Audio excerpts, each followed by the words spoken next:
جو شیخ عبدالمتصدق رحمۃ اللہ علیہ نے اپنی یہ جو شرح شیعۃ الانوار اس کے اندر لکھی ہیں کہ اتنی آیات تھیں جو سیدنا فاروق اعظم رضی اللہ تعالیٰ کی رائے پہ اللہ تعالیٰ نے نازل. اب میں خلاصہ آپ کے سامنے رکھتا ہوں، اس لیے بات ختم کرتے ہیں، پھر انشاءاللہ موقع ملا تو پھر یہ یکم محرم الحرام آنے لگی ہے، ٹھیک ہے؟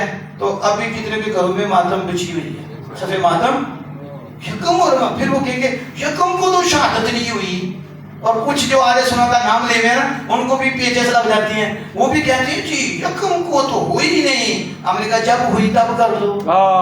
تجھے تو 12 ربیع النور پہ بھی یہی تکلیف ہے کہ 12 کو پیدائش نہیں، ہم نے کہا 9 کو کر لو.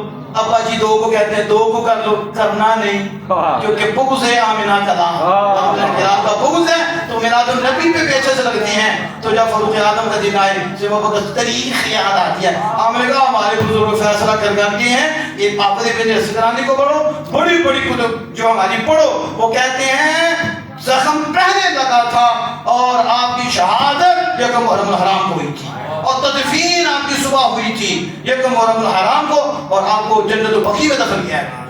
وہ امیر المومنین سیدنا فاروق اعظم جن کے متعلق میں نے آخر فرمایا تھا عمر بھی شہید ہے. یہ سیدنا فاروق اعظم رضی اللہ تعالیٰ عنہ آپ کو کتنی شان عطا ہوئی، کتنا مقام عطا ہوا. اب دیکھو وہ بدبخت یہودی کے ساتھ منافق تھا اور وہ رسول اللہ صلی اللہ علیہ وسلم کی بارگاہ میں فیصلہ کروا کے جب پلٹا تو اس نے حضور کے فیصلے کو قبول نہ کیا اور ہم لوٹیں گے فاروق اعظم کی بارگاہ میں ان کی طرف. یہودی راضی تھا اور یہودی کے حق میں فیصلہ تھا کہ رسول اللہ سے بڑا عادل کون.